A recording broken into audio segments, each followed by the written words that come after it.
The song starts off of Joyner's friend congratulating him on all the success that he's accomplished throughout the years.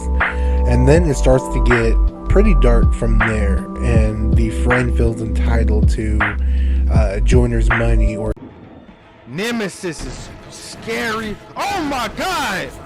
Run! Go!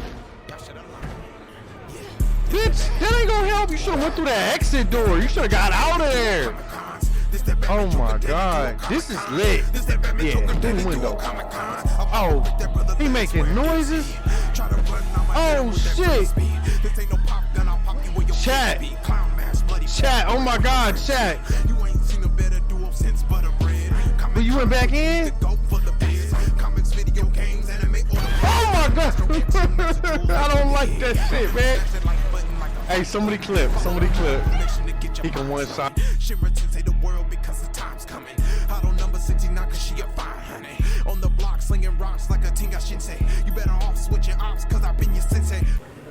Alright, brother, whenever you're ready. Yo, it's your main man, King Castro Wicks, coming at y'all live and direct with the Comic Cons Podcast Kids issue number. I didn't record yesterday.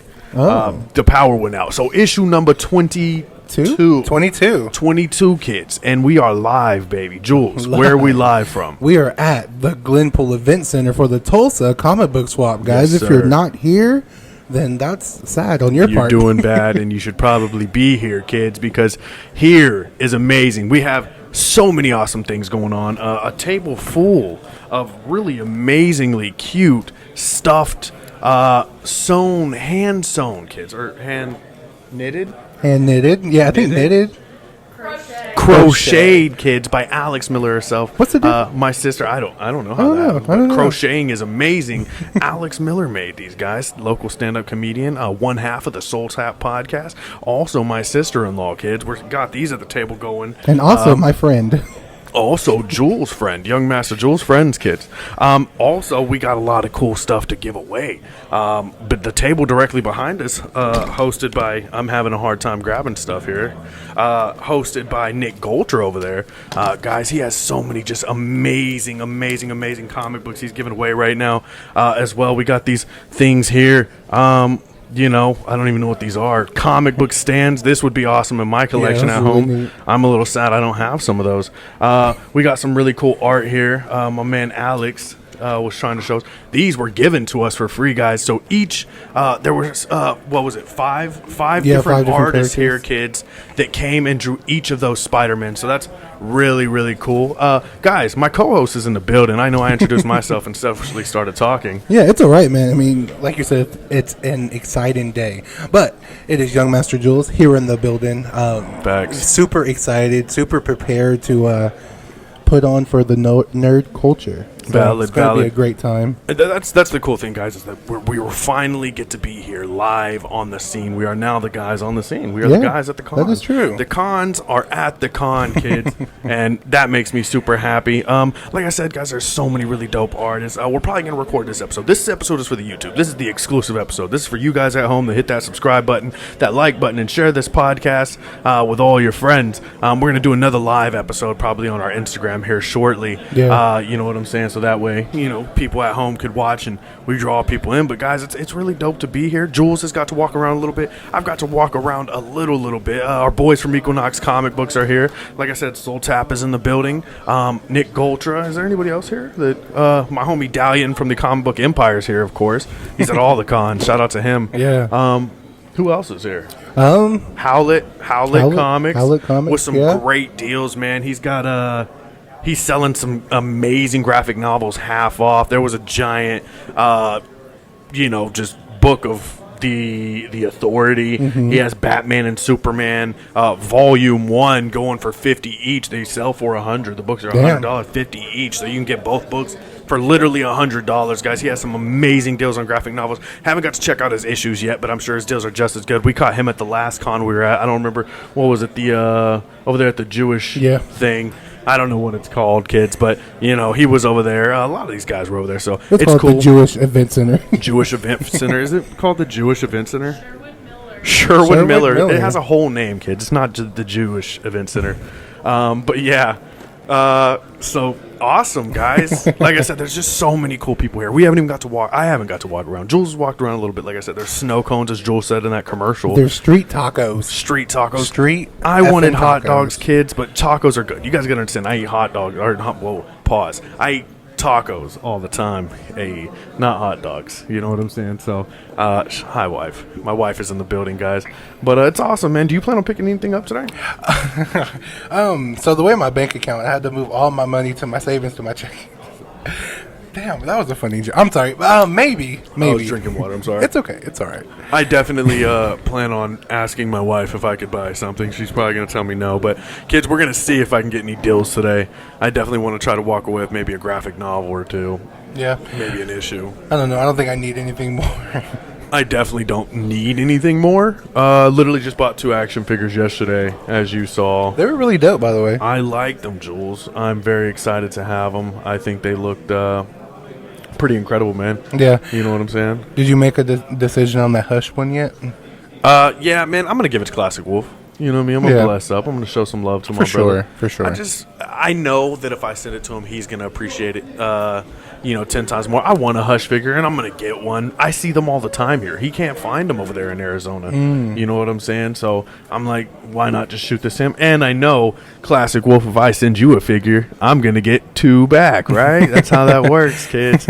No, but that's the cool thing, man, is establishing these relationships with fellow nerds and collectors in the communities, man. For sure. You know what I'm saying? You bless them, they bless you back. You guys just kind of take care of each other. When you're looking for that issue that you just can't find, man, you make a post on a page, or you reach out to one of your homies and they reach out to their homies, and somehow they can find that book or that figure or whatever it is, you know? Well, I mean, that's just a great thing to think about, especially with the evolution of just comic books and collecting together. You know, we talked about it a lot on the pod that it used to be in basements, super secretive. So if you didn't have anything, you could have waited your whole life not getting an issue or a figure that 100%. that you wanted. But now it's so acceptable, and now, I mean, of course, social media and all that fun stuff, that it's easier to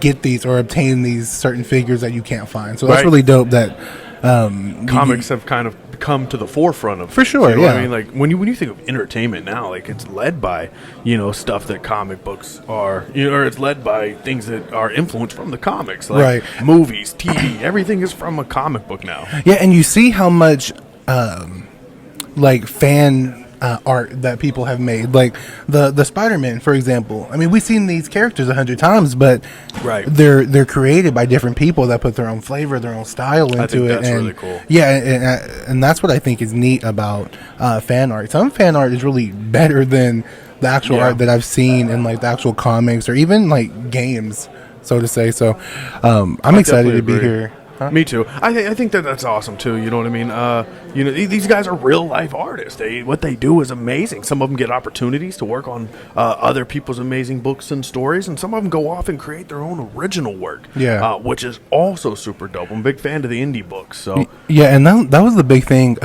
when I finished that Milestone book. If you don't, I mean, you put me on Milestone. Some people had some Milestone over there. Did they? But they have like this new rebirth of Milestone where they brought back. Or they didn't bring back. So the first Milestone was a whole bunch of independent artists or people straight out of school creating their comic books. So that's where that Static Shock, the other characters came from. Now, isn't Milestone under DC? Like it's a part of DC, right? Yeah, so think of, I mean, in the comics, correct me if I'm wrong, but I feel like Milestone is more of the urban side of DC. I mean, of course you have... So it definitely is. It's heavily, we can just talk about it. Yeah. It's black influence. It's African influence, man, which is absolutely cool because you don't, as you know, you don't see that a lot. You see it now. Yeah.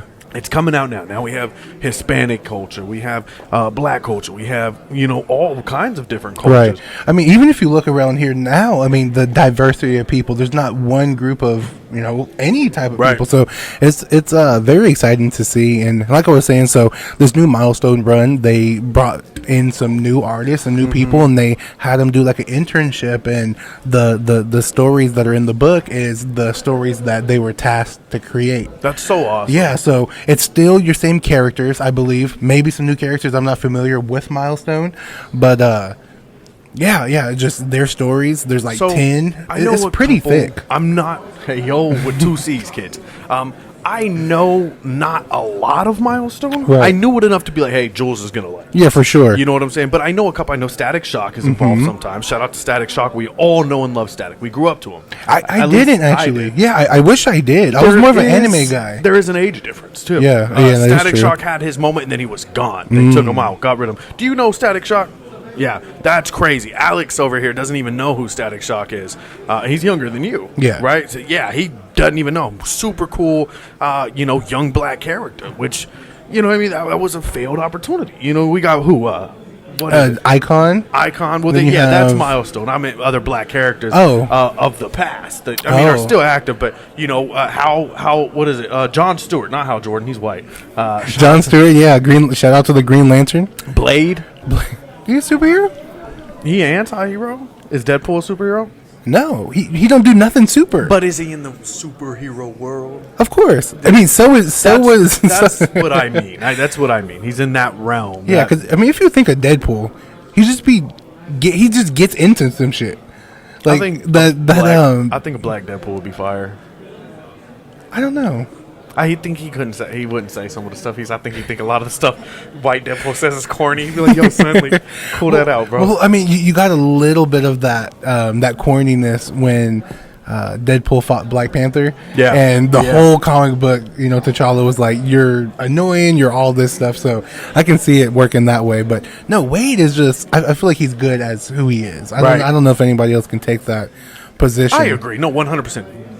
White Deadpool, Wade, Yeah. is amazing. But I think a black Deadpool would be funny. Like an alternate universe, he's a brother. Yeah, for sure. I mean, because like in that issue, he was Wayne Wilson. Wayne Wilson. Maybe Dwayne Wilson. Dwayne Wilson. I don't know how to do it. We should probably stop that. Back to what you were talking about, the milestone characters. You got Icon. You know what I mean? Like I said, Hardwire, Static Shock, as I said earlier. There's a lot of really dope characters. Yeah, man. and I don't know if you saw the cover, but there was like this bigger character. I'm not sure if it was a man or a woman, but they had like braids and Really? Yeah, it was really dope. It has like some face paint on. There was this other one that I believe was made out of ice. So I'm really looking forward to it. I only got to like page 1 or 2. But I think there's a guy named Tech 9 in there as well, Ooh. and he's pretty cool. I remember reading him. Yeah. He had just got out of the military or something in the issue that I read. That, like when I first brought Milestone to your attention type shit. He's whenever I had picked it up. And Hell yeah. Juwlz would mess with this. So yeah, that's dope. You gonna be planning on picking up some of that Milestone over there? Depending. So I may just read all comics Milestone just to get caught up familiar, Yes, and sir. then this new issue if they continue to drop some shit. Because I know Hardwire versus Icon's out. A new Static Shock is out. Definitely. There's a lot of good stuff that I just want to be familiar with and catch up. I just don't want to spend money to. Now, what I think would be really cool, I know that we've got off on a comic book tangent, kids, but that's what we do. That's what we're here talking for. about. I think it'd be really dope because Milestone is separated, right? Yeah. Let's involve them For with sure. the DC universe. Let Yeah. these guys be a part of things. They deserve that. That's what we need. I don't know if we need to sign a petition or what to make that happen, but I would like to see them run around with the rest of everybody. They don't just got to be in their own world. I Right. like that they have the option to be like, we don't need you guys. We can do our own thing. But Yeah, because I don't think Batman talking to no black dude the way he be talking to Superman. I'd like to see him try though. I think Batman can do whatever he basically want. He that guy, but you know what I'm saying. We'll see. Do you think Batman get a pass at the barbecue?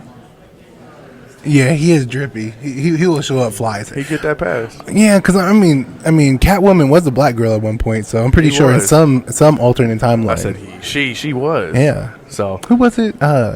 Halle Berry. Halle Berry. Berry. People liked. So was the Robert Pattinson's Catwoman. Oh yeah, she was black too. light-skinned She's as light well. skinned, yeah.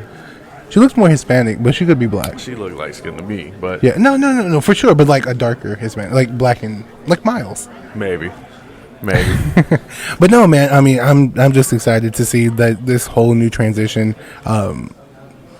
into Milestone, and hopefully, we get a Batman and Static Shock. I mean, there probably is, It just but would be so cool. If yeah, for sure. I mean, even if it's a one shot, even if it's just 2-3 issues, just something that we can be like, in some universe, this is a thing. I agree. I think that would be absolutely amazing. Yeah, I mean, especially maybe now that live action is starting to pick up and James Gunn's taking over, maybe we just get some new characters, even if it's not Milestone, it can just be anyone, like that's the thing that I like, man, about James Gunn is I feel like he's the type of guy to open that door, right? For sure. He takes on the characters a lot of people don't even know, don't mess with. Shout out to Guardians of the Galaxy, shout out to The Authority, but he also seems like the type of guy to take a chance, to be like, this hasn't been done, let's allow these particular characters to come through because nobody knows them yet. Right. Again, like, let's let some Milestone characters.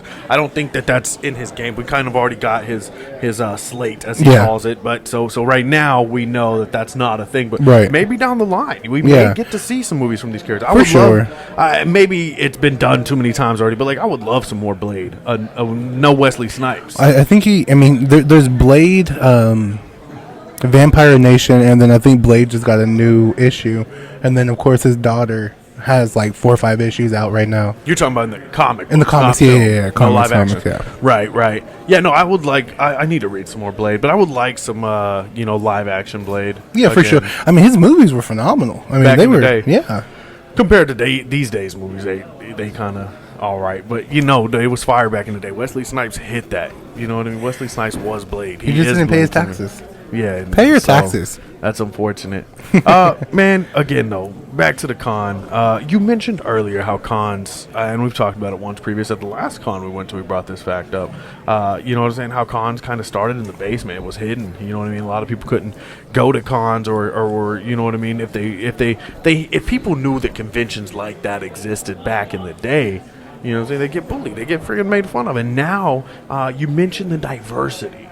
All the different people that are here now. You know what I'm saying? From all different walks of life, all different cultures, man. That all share this one thing of, like, love. They love being nerdy about stuff. Reading comic books, movies. This is a comic book swap, kid, so it's mainly comics. I think Alex is the only one here with, you know what I mean, stuff that's not comics. But it's comic book influence. It's nerd influence, kids. And that's what I'm saying. Like, there's something for everybody at these places. And you're accepted. And that's what's so beautiful. Being a nerd has became such a, accepted thing on the forefront of humanity now in culture. Like, being a nerd is the end. It is the hip. If you don't like something, we got cool guys that are cool claiming to like this stuff and don't even know nothing about it because it's the cool thing to do. Right. I mean, like, Megan Thee Stallion is now cosplaying, right? Never in the history of my life have I met somebody as fine as her cosplay. And I was just made fun of for the whole entirety of my life. My wife likes Megan Thee Stallion. I am not a fan, kids. Oh, I would want her to sit on me. I hate that music. I didn't say that the music was good. It's very unfortunate. Joe, did you hear me say the music was good? No. It's not good, kids. I didn't know Megan Thee Stallion as a cosplayer. Captain Hook was a good song. That's a song? I thought that was a Peter Pan thing. I bet you did. I did, kids. I don't listen to Megan, so that's very wild. No, but I mean, I'm just excited. I mean, especially for like 10, 15 years from now, just to see, like, this can be normal. We can have more comic book shops than we have. I think it is. I think this is the norm now. This is the cool thing. Everybody hasn't been to a Comic-Con. Yeah. And I urge you, if you haven't, come to a Comic-Con. I feel like, as I said, this is a place for everybody. But I feel like being a nerd, the nerdy thing is the end thing. Like, I feel like everybody's into something now. For sure. Whether they know it or not. You like some music a lot. Like, I feel like you're a nerd for that music. You're a nerd for whatever show you're watching. Yeah. You're a nerd for, you know what I mean? Like, everybody got something that they nerd out about. Yeah. I mean, even the people who don't like to, quote-unquote, read. Right. To me, I mean, I enjoy the art for sure. I mean, especially in that Nightwing series, it just shows, like, since he was an acrobat, it showed him like flipping from, and like, spot to spot. Yeah, there was one time he was going to get assassinated, and he had to like run while changing into Nightwing, and just the different panels was beautiful, and there was nothing but that. Like the panels, no words. No, I mean, there was like, "I'm coming, Barbara," or whatever. Yeah, so just different things like that. I feel like people enjoy. Like, not everything has to be. Would like you say the words, the art is your favorite thing in comic books? For sure, but I mean, there's sometimes if I'm really into the book, I forget the art's there because I'm just so dialed into what they're saying. Story, right? The dialogue. Yeah, but when you step back and be like, damn, like it's a movie. It's a still movie. if that makes sense. 100%, You know? yeah. And there's certain things you can do in comic books that you can't make happen in a movie. For sure, for And sure. technology's getting amazing, kids. Movies are getting amazing. Shout out to The Flash. The CGI was horrible. I don't know what happened there. The movie's good. It was rushed. It was rushed. It was but rushed. I will say, like I was saying, in the comic books, though, there's certain things that just certain scenes you can capture, certain emotions, certain feelings, you know what I'm saying? They're just not in a movie. Yeah, well, But in the same in reverse. There's certain Yeah. things you can do on screen that you can't display in a comic book, but two things. So the guy who actually gave us the posters said, don't say the Flash movie was okay, because I think he really enjoyed it. oh, so don't get me wrong, I loved the Flash movie. Yeah. It was a 9 out of 10. All I'm saying is that the CGI was all right. What I thought was funny is when they were you know his fighting. name?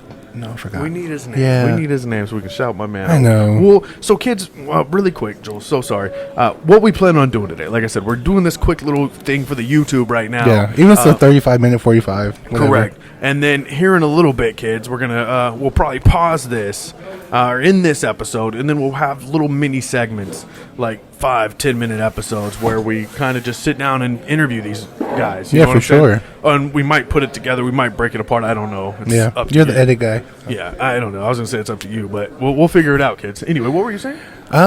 It's a great question. Valid. No, one of my favorite scenes, and I don't know why I thought it was funny, but it's when they were fighting on the rooftop after they got Kara out of the prison. Yeah, and Talking about the Flash film. Yes, Nice. and the younger Flash was like, "Guys, that was dope. You should have saw it in slow motion."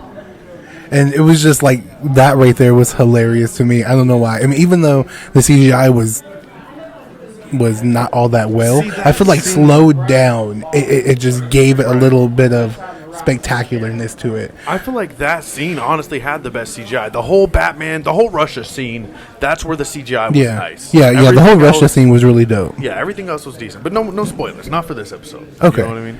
It's not really a spoiler, but one of my favorite parts, and I don't know why, but it's when Alex guy's on the side. is doing shit, this, my bad, man. plugging his ears. It's when he went up to in the sky with Kara. Yeah, That was one of my favorite, and then like the burns and shit. kind of artistic. Yeah, it was really dope. Yeah, I liked it. I liked it a lot, man. Good My stuff, bad, good Alex. stuff. My bad. Well, anyway, kids, like I said, we're going to be sitting down with some of the other people here. We got Soul Tap here. We're going to try to get them on here in a bit. You know what I'm saying? We might talk to the guy from Howlett Comics. We're definitely going to talk to the guys from Equinox. You know what I'm saying? Like I said, we're going to try to reach out to everybody. Maybe we'll get the guy who put this thing together, Nick Golcher, on for a little for bit. sure. We definitely need to get him some love. He just recently got a little article on Fox 23 for this, man. So Hell that's yeah. really amazing. Dude, I'm so excited for him. I'm happy for him. This is exciting. Yeah. June 16th is the next one. Yeah, we'll definitely we'll be be in the there. building for Yeah, that. for sure. You know what I mean? So, kids, stay tuned. This Stay is tuned. going great. We're going to go live on Facebook for a little bit. After we Insta? walk around. Insta Kids is where we're going to go live at Comic Con's podcast, COMICKHANS podcast. Yeah, for sure. On all streaming platforms. Guys, like I said, I don't know how I'm doing this, so I'm not going to end this episode. We're going to pause it, but I'm not going to, thank you so much for tuning. We're not doing all that. We're gonna, because I might put those interviews on the back end of this. Yeah. So this was just the introduction, guys. You see how I'm putting the film together right Dude, now. I love how you're doing Thank it. you. Kids, we'll see you in a minute. Or is that? I don't know. In a minute, kids. Peace. I don't know. Freaking. Yo, it's your main man, King Castro coming at you guys live and direct from the Tulsa Comic Book Swap, kids. We have reached the pinnacle, the peak, the end. Ladies and gentlemen, I've been watching a lot of Macho Man Randy Savage. You got that energy, man. brother. That hype. Thank you. Guys, as you see here, this isn't Young Master Juwlz. This is Hilton Price from Opinions Like A-Holes coming all the way down here, not to only see us, but to come check out some comics and stuff, man. First and foremost, thanks for coming through, bro. Well, you know what I mean? I'm grateful for y'all because you guys have such a strong social media presence. And here in the Thank Tulsa you. area, we're dealing with the aftermath of the storms overnight. Yeah. But life goes on and the convention's happening. And it was only, we were cleaning up our area. We were chilling, relaxing after a rough morning. And I hop on Facebook and I see you guys post about it. I'm like, oh, well, hell, I still got time. Really? So it's because you guys posted that I'm down here. So I'm so grateful for that because I got a bunch of books and I got a chance to come check it out, which my thing is if you have a convention or something that you're passionate about in your city, you got to stop by. 5-10 minutes if you got it, hopefully all day if you can do it, but make the effort because someone made the effort to bring that to your city, I or to agree. bring it, make it happen in your Right, city. I agree 100%. So I don't know if you know, man. Tulsa Comic Book Swamp, thank you so much for coming out. That's Panda, guys. I don't know if you can hear him in the background, but we'll keep talking. I think he's letting people know it's wrapping up here about 30 minutes Yeah. or so. So we did a whole day, guys. But I don't know if you've heard the story, kind of how it came together. But Nick Goltra put this whole thing on by himself, man. Just a big, passionate guy. He loves comic books. So, and he's like, dude, Comic Cons nowadays are full of, the famous people and the action figures, which is awesome. We all love that. Yeah. But, he wanted to bring it back to the roots, man. And, you know what I mean? That's what we got here today. So. And that's when I walked in, and it's not, you've got artists, but you don't have the celebrities, the actors, the guy that played such and such on such and such, which I don't, and not that we couldn't find a home from here, right. But this was very much the core. I'm seeing tables full of long boxes. That's it. It's just comics as far as the eye can see. Our table is the only table that has other stuff. So that stuff that's not comics. Yeah. You got to. These are adorable. Too much. Alex Miller. Alex Miller. These. Okay, cool. Yeah. Those are adorable. True indeed. So let me talk to you about you, man. I've missed you. It's good to see you. We got to come to Opinions Like A-Holes just a while back. How have you been? What's going on? What are you reading? Man. The big ones that I've been reading is I started that new Batman: The Brave and the Bold today. Yeah. Which is an anthology series. They just started it, and I read a new story by Tom King. I can't remember who the artist was, but they had a real dark, moody style, and that's one of 4 stories in that book. And that one was really fun, and it's a Joker story. But if you're bored of Joker stories, I'll tell you, it was a good one. It had the suspense and the creepiness and some of the best stuff that you see from the Joker. So I really enjoyed that. Sorry to cut you off. I wanted to add on with you with the Batman Brave and the Bold. I can't talk right now. That's it, right? Yeah. My bad. I just lost my mind. I got to read that too, but it was some time back, so I don't remember a lot of it. But I do remember it being an anthology, and I do remember the art looking really dope too, man. So I'm glad you picked that up.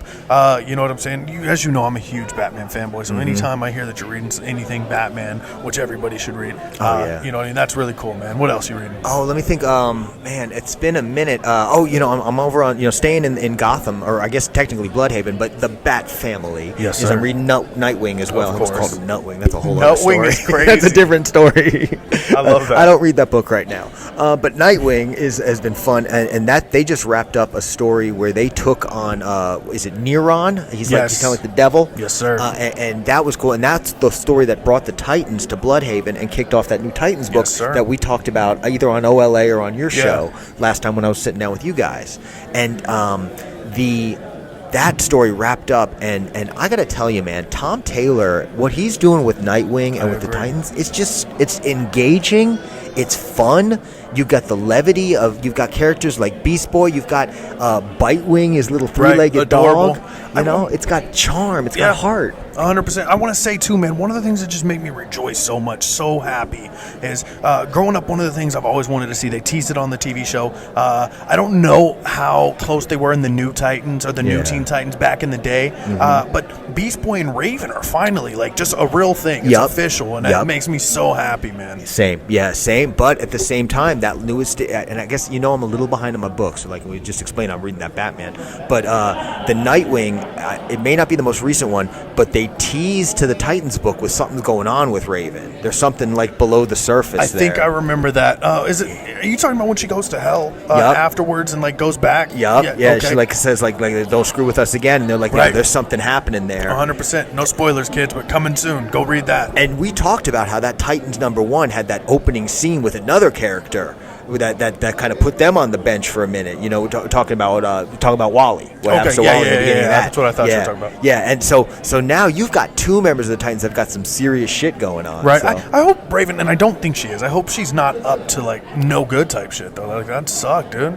You want my prediction? Yes. It felt very much like there's something planted there. I don't think she's bad, but I think maybe there's something else that going on that she may not type shit, exactly nice, control or a secret message or something. I love it. Yeah, I love it. I'm into that. I'm a big Raven fan, man. So I'm excited to see what happens. I wish they do a solo run on Raven. We don't have that. We've had it, but we don't have that current. We need some Raven. Well, that's the one kind of thing that I really love and that I really get supportive whenever a new character gets boosted or a B, C, or D tier character gets boosted. Is unless I just really don't like them, I tend to try and give them a shot because I want DC and Marvel to know to keep taking those chances. I agree. I agree. I'm the same way with I'm a big wrestling nerd, man. When the guy that doesn't get the push all the time finally gets the push, I love that, man. Yeah. Let's try some new things. We need to keep things fresh. It doesn't have to be the same recycled bullshit that we've seen for years. You know what I mean? Yeah. Like staying it with our Gotham family, man. You know, when that Batgirls book came out a while back, with Babs and Stephanie and is it Cassandra? Cassandra Cain. Yep. And I don't know much about Cassandra Cain. I don't know either. Yeah. Or Stephanie Brown. And I've always been kind of into the idea of Stephanie Brown. The spoiler, the brief Robin turn, the Batgirl. So I've kind of followed her loosely. So I jumped on that. And it's been all right. Like, I mean, if I was on a budget-tight situation, I might not be able to stay on it. But luckily right now I get to read the comics I want to read. And it was definitely one that I'm glad I stayed on. And that book is coming to an end with number 19. Right. So I mean, I'm glad I got to stand for the full run. It was a lot of fun. And then I found out that Cassandra Cain is going to the new Birds of Prey book. Okay. Which is going to have Harley. It's going to have one of the girls from Wildstorm. Okay. And it's going to have... Which is dope. Again, a push. They don't get any kind of love ever. Exactly. So that's awesome. And Big Barda is going to be on the team. And you don't see the New Gods get a lot of love right now. And this is the one thing, and this is a very Hilton moment because we talked a little bit when I was on Comic Cons last time at the comic shop about how I'm a Captain Marvel guy. Very true. And Captain Marvel was being written by Kelly Thompson, and Kelly Thompson's wrapping up her run with Carol with number 50. And where's she going? She's that new Birds of Prey writer. Oh wow! So it's gonna be good. So a writer that I'm super into and I'm loving, and I love what she did with Carol, is now going to this book where I get to see more Cassandra Cain, and like I said a minute ago, we're boosting these kind of lesser recognition characters. I'm all for it. That's beautiful, man. I'm definitely hype. You reading anything else, man? Oh man, so much, man. I'm always hanging out with the Ninja Turtles, man. That's my crew. And I'm still behind because the Armageddon game, I've got like 2 or 3 issues left on that crossover, and that was such a massive crossover. It had the TMNT eponymous book, it had the Armageddon game miniseries, and it had a miniseries called Armageddon Game: The Alliance. So you're jumping between 3 books, and Alliance was 6 issues, Armageddon Game was 8, and then the eponymous book had however many. So this was a massive crossover. So for IDW to take on this many issues for their first crossover, bold move, guys. Like, I'm so impressed, and it's been fun. Has it been perfect the entire way through? No, but I just, as a Turtle fan, I've been loving it. I tell you what, man, that's one thing that I want to spend more time with you on a future episode, man. Just deep diving into the Turtles, because obviously I'm familiar with the Turtles off of the 3 movies back in the day, the Ooze and all that. Like that's where I learned Turtles, man. That's what I grew up on. Was that the Go Ninja, Go absolutely, stuff. Man. But you have deep knowledge of the friggin' Turtles, man. Man, jumping on that IDW series, and I jumped on about 7 issues in around 2012, and that was one of the best comic reading decisions I made, because that book has been so good, and it is built. They haven't done a reset. They never brought back to the status quo, and I can see where it might be hard for people, or people feel daunting getting into it now. I said this on your show last time. Do it. Take the plunge, because it's worth it. And once you get caught up, you're gonna be so grateful. And we'll do it. We'll do the deep dive. I would love to do that either on my show, or you do a comic podcast as well. We got to do more. We got to talk more anyway. But last little question, man, just on the tip of the Turtles, man, since we're talking about it. I'm a dark guy. I like dark, gritty. I know The Last Ronin exists. That's one I need to finish reading. Give me another dark, gritty book that you think's just gonna be right for me. Man, I gotta say, man, like, it gets a bit of a bad rap nowadays because it's kind of, people say it's a little cringy, but the old Ultimates that Mark Millar wrote back in like 2001, it was just called The Ultimates, and it's the original one, and it was essentially what established the Ultimate Universe. That book and Ultimates 2 are worth a look. Now, when you're talking about the Ultimate Universe, are we talking like Ultimate Spider-Man? Yes. Okay. Yes. I'll definitely give it a look, man. And the first 2 volumes of the Ultimates by Mark Millar, and there's some cheesy shit, like that's the whole Captain America with the "Do you think this stands for France?" If you haven't seen that meme, and there's some moments that go a little too hard in the whole like we're nihilistic superheroes kind of thing. But that one, I would recommend that. Or if you haven't read Warren Ellis's The Authority, which came out right around the same time. I have not read The Authority yet either. Anything Authority. I know the movie's coming. Authority, I love The Authority so much because there's a little bit of that nihilism, a little bit of that we're going to do it our way, we're not going to do it your way. You know, these are the modern day superheroes, which again, looking at it 20 years later, there's a little bit of we might have gone a little too hard. It's a little cringy, but it's not too bad. There's some great, bold ideas. And then you got in The Authority, something that's really fun is you got Midnighter and Apollo, who are a homosexual couple. That's cool. You know, they're gay men couple. And there ain't, you know, and obviously, you know, the ideas of like weakness in gay men or pansy stereotypes, we're way past that BS. Right. But to see how well Warren Ellis painted these characters as, yeah, we're gay, so what? We're still going to kick your ass. Valid. You know, that was such a cool thing. That's really dope. And I love the fact that these are tough, awesome characters, and that just that element, it's never like played for laughs or jokes. It's just like, yeah, these dudes also love each other. Who gives it? What I love about that, it's exactly how you put it, man. It's not their whole, like, this is just this is what they do, this is what they are, but it's not everything. Like, you know, the fact that they're gay doesn't make the characters. Exactly. You know what I mean? It's never played as like a part of their deal, you know? It's Right. like we're telling still great superhero stories. And then, you know, who I don't know, it's just... I think that's really cool. I need to become more familiar with those characters, as well as the Authority as a whole. And the funny thing is, real quick aside, is now by talking about it in this way, that's totally like the main point I've made about those two guys. But Midnighter is a cool character because of his special abilities. Like his ability to see what's going to happen next and predict the best way to move forward to stop the threat. Because he's got like a foresight of some kind where he just knows what's going to happen. He sees every possibility.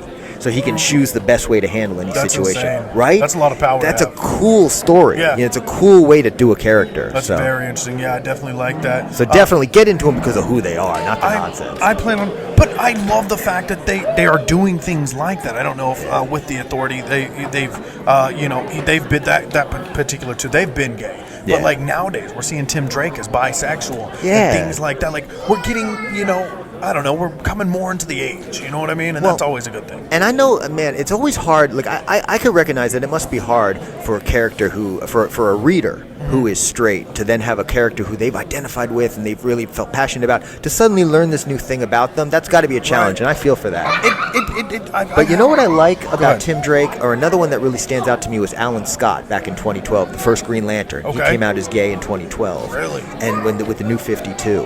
And the thing about those is I mean, I can understand, like I said, for my straight friends and straight readers, I understand they can feel like, oh, wow, that's a surprise. But that's also how coming out works. If you know people who are LGBTQ in real life, it typically is like you thought they were straight, and then one day they're like, whoa, no, I'm not. And you're like, oh, yeah, okay, you got to adjust. So I'm like, I don't want every character to suddenly have some extra new thing that makes them part of a community. We don't need that for everybody. Right. But on the characters that have done it, I've been pretty cool with it. I think that's really valid, man. That's very true. Thank you. Yeah, my bad. I was just... We got so much happening around us, too. Like, moving this is looking right at us, but we've got like a whole world. They're cleaning up and all kinds of stuff. Hilton, man, I love you, brother. Thank you for rocking with me. Dude, thanks for chatting, coming man. up. Of course, bro. I want to sit down with you more. I'd love to do more solo stuff with you, too. We need to talk more, man. Talk more comics. I like you a lot. And we got to get Juwlz back in here, too. He's hopefully out finding a deal right now. There he is over there. I see him. Really quick, man, plug up your comics podcast for me, and as well plug up Opinions Like A-Holes. Of course. Well, we've got several shows over on the OLA Ministries Network. Opinions Like A-Holes with Michael Zampino. We're talking about all the pop culture topics, and we're having guests from all over the creative communities and beyond. Our most recent episode, we've got C.R. Parsons and Kevin Price from Kevin Price and the Closers. C.R., of course, is a comedian and actor and lawyer and so many other freaking things.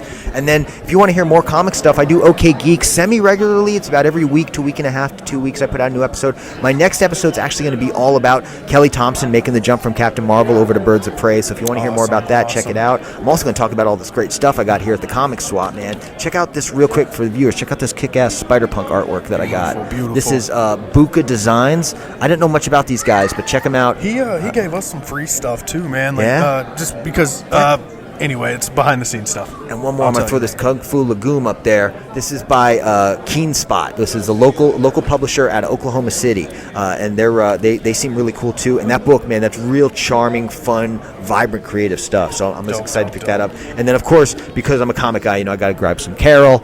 I got this variant cover showing the Hulkbuster and a bunch of other stuff, but I'm not going to show all of you that right now. For sure. Guys, check out my man, Hilton Price. Kids, thank you so much for tuning into the Comic-Con podcast. Juwlz, where are you? Until next time, fellow cons, keep collecting, and as Juwlz says, may your pain be champagne, kids. We are out. Tulsa Comic Book Swap. Check it out. Yes, sir.